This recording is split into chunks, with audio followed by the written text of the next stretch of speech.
राजपत्रित अधिकारी महासंघ बळकट करण्यासाठी ठाणे जिल्हा प्रशासनातील अधिकाऱ्यांनी भरीव योगदान द्यावे.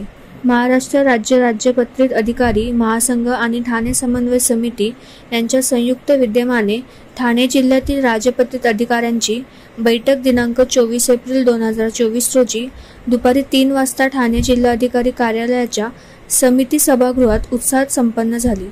या बैठकीसाठी महासंघाचे मार्गदर्शक, संस्थापक, अध्यक्ष व मुख्य सल्लागार श्री ग. दी. कुलते, अध्यक्ष श्री विनोद देसाई, सरचिटणीस श्री समीर भाटकर, आरोग्य उपसंचालक डॉक्टर अशोक नांदापूरकर यांच्यासह अन्य विभागाचे अधिकारी मोठ्या संख्येने आवर्जून उपस्थित होते. लोकराजा टीव्ही न्यूज ठाणे.